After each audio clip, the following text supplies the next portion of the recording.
Alors, bonsoir à vous tous. Bienvenue à notre séance régulière du mois de juillet 2023. Donc, chers collègues, vous avez tous reçu un projet d'ordre... Bonjour, madame. Un projet d'ordre du jour avec les projets de résolution qui l'accompagnent. Donc, si le tout vous convient, nous aurions besoin d'une résolution pour entériner le tout. Monsieur Bouillet. Donc, à 2.1, adoption du procès-verbal de la séance ordinaire du 21 juin 2023. Alors, chers collègues... Pour ceux et celles qui ont pris connaissance, est-ce que vous avez des commentaires? Monsieur Dupont, en fait, la proposition. Point numéro 3, première période de questions. Donc, je constate qu'il n'y a pas de questions. Administration de l'Université de Portneuf à 4.1, liste des déboursés du 1er au 30 juin 2023. Questions, commentaires concernant la liste des déboursés. À défaut, une proposition. Monsieur Léveillé. 4.2, révision de la politique de recouvrement et de résiliation des mauvaises créances. Alors, tel qu'il nous avait été... présenté par M. Charles-Édouard France, il y a déjà quelques semaines, notre politique visait à être actualisée afin de nous conforter dans les différentes procédures que nous souhaitons mettre en place sur le recouvrement et le suivi de certaines créances. Donc, on a eu la chance d'avoir une présentation la semaine dernière lors de notre comité plénier. Alors, si le tout vous convient, une proposition en ce sens, M. Delisle.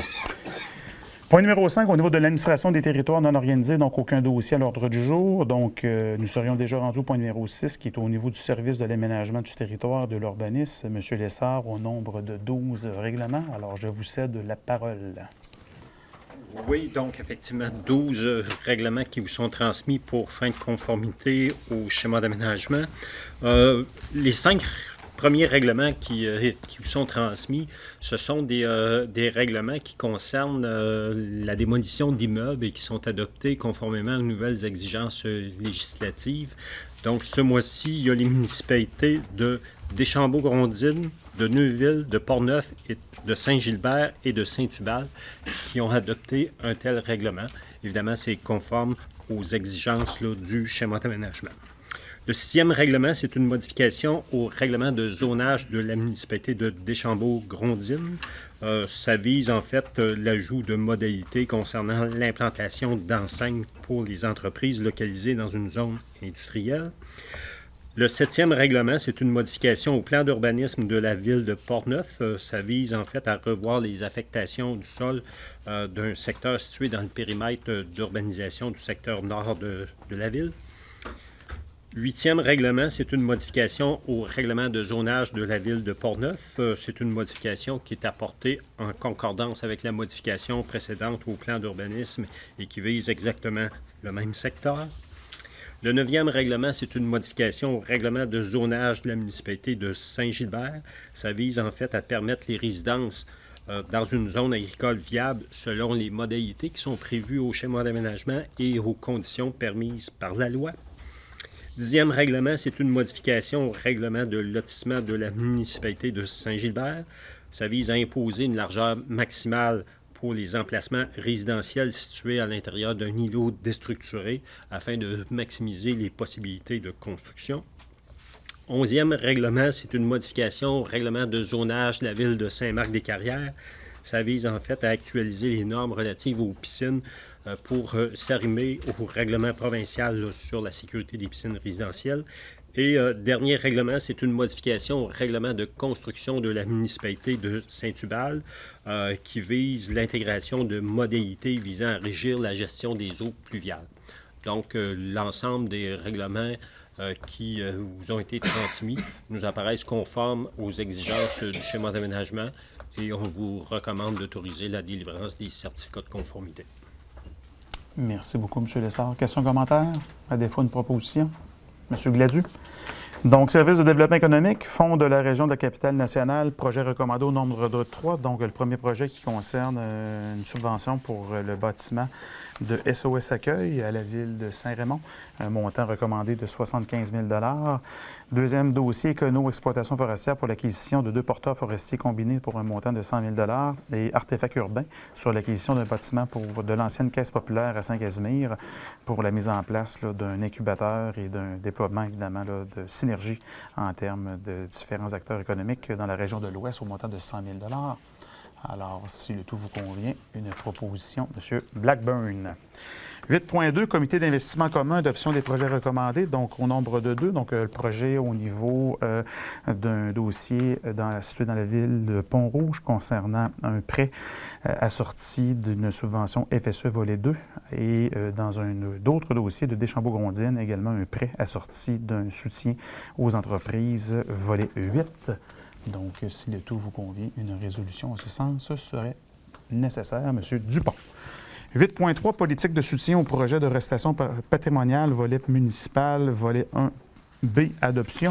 Alors, tel qu'il nous a été présenté par Mme Allard lors du dernier comité de travail, la nouvelle, en fait, politique vise à actualiser les différentes dispositions qui vont nous permettre d'accompagner de manière optimale les municipalités qui souhaiteront déposer des demandes de subventions dans le programme, en fait, de soutien au niveau du patrimoine immobilier. Donc, si le tout vous convient, une résolution sera nécessaire pour procéder à son adoption. Monsieur Bouillet. 8.4, programme d'aide à la restauration patrimoniale, adoption de l'ajout des bâtiments d'intérêt patrimonial à la liste des bâtiments admissibles au volet 1A du PSMMPI par suite du nouveau règlement du PIA 279 de la Ville de Portneuf. Donc, la municipalité et la Ville de Portneuf ont adopté un PIA récemment, donc suivant lequel différents bâtiments ont été ajoutés à titre d'intérêt patrimonial. Donc, l'objectif de la résolution vise à entériner au niveau de la MRC cette reconnaissance des bâtiments admissibles. Alors, M. Shea en fait la proposition. 8.5, politique d'investissement commun, FLI-FLS, adoption d'une nouvelle politique, donc telle qu'il nous a été exposée lors du dernier comité plénier. La nouvelle politique vise essentiellement à actualiser les nouvelles dispositions au niveau des intérêts et des exigences gouvernementales afin que notre politique soit conforme aux attentes du gouvernement du Québec. Donc, M. Franqueur en fait la proposition. Et 8.6, programme d'aide financière aux entrepreneurs bénéficiant d'un prêt du Fonds local d'investissement FLI.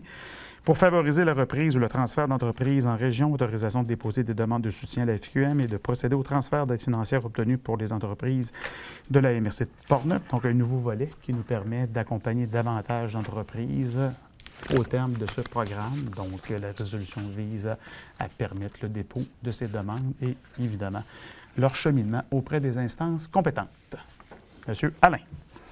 Point numéro 9, au niveau des dossiers régionaux, maintenant 9.1, appui à la table des préfets dans ses interventions auprès de la Fédération québécoise des municipalités et demande d'ajout d'un point à l'ordre du jour de l'Assemblée générale annuelle de celle-ci. Donc, essentiellement, comme vous le savez, la MRC de Portneuf s'est tout de même engagée depuis plusieurs mois sur certaines préoccupations au terme de la loi 103 et de ses déclinaisons. Donc, la résolution vise à soutenir la démarche qui est entreprise par l'État, des préfets de la capitale nationale, qui vise essentiellement à interpeller l'Assemblée générale annuelle de la FQM pour qu'on puisse obtenir leur appui sur les différents contraintes que nous estimons qui découlent de cette loi 103 et de permettre d'avoir des modifications, des atténuations possibles pour notre région. M. Delisle en fait la proposition. 9.2, Association des réseaux cyclables du Québec demande de participation financière pour colloque provincial qui se tiendra à Saint-Raymond. Donc, lorsqu'en fait les gens seront dans la région de Portneuf, je crois, vers le mois de septembre pour leurs assises annuelles. Donc, la résolution vise à soutenir et de contribuer à leur événement au terme d'une commandite. Donc, une résolution en ce sens. M. Perron. 9.3, bon, ça me... Ah, excusez-moi. Donc, au niveau de la Fondation d'aide au sport amateur de Portneuf, FASAP demande de participation financière. Donc, comme vous le savez, chaque année, la MRC de Portneuf, en fait, appuie les différentes démarches qui sont initiées par la Fondation d'aide au sport amateur qui vise à remettre des bourses à nos talents au niveau local, régional, provincial et même national. Donc, le montant de l'aide financière qui est recommandé est de 15 000 $, le tout prévu à notre budget annuel 2023. Donc, si le tout vous convient, une résolution en ce sens serait nécessaire. Monsieur Leclerc. J'ai pas mon ordre du jour, ma chère. Désolé. Alors, 9.4, tournoi amical de volleyball le Saint-Basile, demande de participation financière, donc au montant de 500 $. Donc, une activité qui est initiée par des bénévoles et qui souhaitent essentiellement remettre les sommes qui seront recueillies au terme de leur activité qui aura lieu au cours des prochaines semaines à la Maison des jeunes de Saint-Basile. Donc, c'est M. Jean-François Verrette qui est porteur de ce dossier. Alors, si le tout vous convient, une proposition en ce sens serait nécessaire. Madame Ouellette. Nous serions donc rendus au point numéro 10 au niveau du rapport des comités et commissions. Donc, commission de l'administration, en fait, les différents points ont été discutés. On va y arriver. Alors, commission de l'aménagement et de développement du territoire, nous avons une rencontre demain matin. Commission de développement social et économique, les points discutés lundi matin qui ont fait l'objet, évidemment, de résolutions ce soir. Commission de l'environnement, M. Bédard. Commission de la sécurité publique, la prochaine rencontre aura lieu au mois d'août. Commission de sécurité incendie, nous nous sommes réunis il y a 2 semaines pour faire le point sur différentes opérations, notamment sur la sécurité nautique. Une rencontre aura lieu au cours des prochaines semaines, notamment avec la demande de la RIPI. Et il y aura le Festival des pompières et des pompiers qui aura lieu à la fin du mois d'août, je crois, dans la ville de Saint-Marc-des-Carrières. Donc, c'est des points qui ont fait l'objet de discussion. Transport régional, M. Delisle. Régie régionale de gestion de matières résiduelles, aucun point. Et Forum des élus de la capitale nationale, aucune discussion. La commission d'administration. Oui, commission d'administration, en fait, nous avons, une rencontre sera planifiée d'ici la fin du mois d'août afin de poursuivre nos discussions par rapport à différents dossiers de ressources humaines. Donc, ça complète le point numéro 10. Donc, affaires nouvelles, intervention des représentants. M. Bouillet. Oui, alors juste pour vous rappeler que dimanche 5 août, c'est Rendez-vous des arts à Deschambault-Grondines sous la présidence d'honneur de l'artiste de Cap Santé, Catherine Blackburn. Alors ça se passe sur le Cap Lauzon, il y aura plusieurs chapiteaux, plusieurs artistes dans différentes disciplines seront présents. Alors je vous invite tous et toutes à venir faire un tour. Hein? 5 août. C'est le 5 août, oui. Alors 5 août à Deschambault-Grondines sur le Cap Lauzon, Rendez-vous des arts. Vous êtes invité. M. Alain. Seulement pour vous rappeler qu'il existe encore cette année la randonnée vélo santé Alcora qui aura lieu en septembre prochain. Je vous annonce que j'ai un doute de ma capacité de participer cette année, mais j'ai déjà délégué quelqu'un. Je vous encourage à déléguer quelqu'un de vos équipes respectives pour participer, parce que c'est une belle randonnée, c'était quand même une activité majeure pour la Fondation. Puis on sait que notre Fondation a quand même des beaux acquis, des beaux actifs de réaliser pour notre hôpital régional de Pont-Neuf. Donc, je vous invite là-dessus sur vos notes de proposer à votre monde d'avoir quelqu'un pour vous représenter. Monsieur Alain, pouvez-vous nous rappeler la date de cette merveilleuse activité? C'est en septembre, je crois, c'est aux alentours Le 6. Du 6 ou du 13 septembre. On m'a informé que je devais participer à cette randonnée cycliste. On m'a dit que vous y participiez. Monsieur Leroux, je vous encourage à contacter monsieur... Michel Trouchon? Non, pas Michel, mais le fournisseur, monsieur Bicyclette Frenette, là, qui mettra sûrement à votre disposition, comme il a fait pour moi, un vélo à assistance électrique. Donc, un vélo hybride. Je vous avoue que ça a J'en prends bonne note, monsieur. Ça a beaucoup diminué mon mal. Merci beaucoup. D'autres interventions? Oui. Oui, Jacques. Beaubier, Riopelle, la Sainte-Chéribe du 24 juin au 3 septembre. Tout le monde est bienvenu. Daniel? Pour ceux qui ne sont pas allés, c'est très intéressant. Pardon? Et pour ceux qui ne sont pas allés, c'est très intéressant. Ceux qui ont été utiles. Monsieur Perron. Alors moi, je vous invite tout le monde, et la population aussi, tout le monde de la population, à venir à notre festival de pétanque en fin de semaine, le 14, 15 et 16 juillet. Alors le tournoi lui-même en tant que tel, ça va être le samedi, le dimanche, le 15 et le 16. Alors, n'hésitez pas à venir nous voir, ça va nous faire plaisir de vous accueillir. Merci. Je tiens à rappeler à mes confrères et consoeurs que nous avons une équipe et notre premier match aura lieu samedi à midi. Et j'ai appris ce matin que nous faisions partie de la catégorie commerciale et non amicale, commerciale. Notre séjour risque d'être court. Donc, midi, ceux et celles qui sont, en fait, toujours disponibles au terrain de pétanque de Saint-Gilbert. On a besoin, quoi, c'est 8 joueurs, Michel, qu'on a? 6? 6, donc Daniel, Michel et moi, on est déjà 3. Donc, pour ceux et celles, parfait. Donc, Achille. Alors, je vous dirais qu'on a besoin de plus que 6 joueurs parce qu'on anticipe probablement d'avoir certains départs précipités suite au premier match. Nous allons tenir le flambeau. Je tiens à rassurer la population de Portneuf, mais on a besoin d'avoir de l'honneur avec nous. Alors, samedi, midi, Saint-Gilbert. D'autres interventions, commentaires? À défaut, j'aimerais en fait profiter de l'occasion pour d'abord remercier mes collègues, en fait, Mme Baillargeon, M.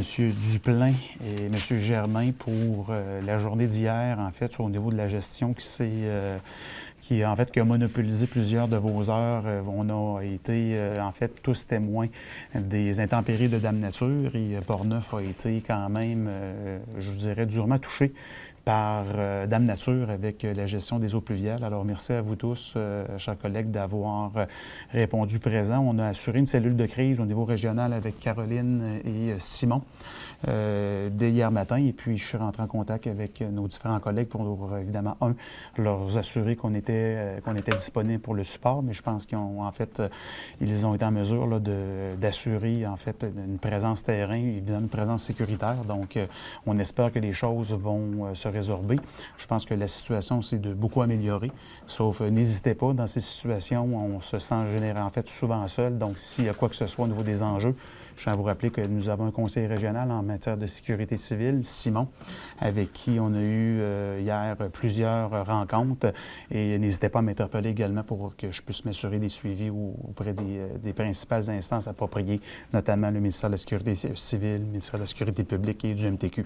Donc, à Guy, Lise et Claude, bravo encore une fois, vous avez fait preuve d'un leadership important. La dernière année, on nous a appris à gérer les crises. Absolument.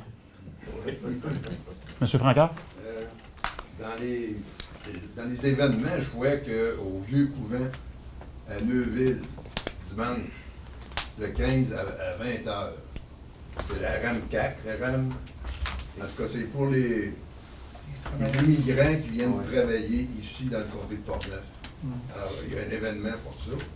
Je pense que c'est important qu'on les encourage. Absolument. Donc, vous êtes tous bienvenus au Vieux Couvent sur la rue des Arabes, à proximité du terrain de tennis, pour souligner en fait la participation des ouvriers agricoles. Donc, ça aura lieu à Neuville. Je pense que c'est durant toute la journée, peut-être plus de 15 à 20 heures. Parfait. Merci, M. Francard. D'autres interventions, commentaires, invitations? À défaut, une proposition pour lever l'Assemblée. Et je vous invite évidemment à noter à votre agenda notre prochaine rencontre du 2 août à Saint-Ubalde à 17h30. Alors, M. Shea en fait la proposition. Merci à vous tous. Bonne fin de soirée à toutes et à tous.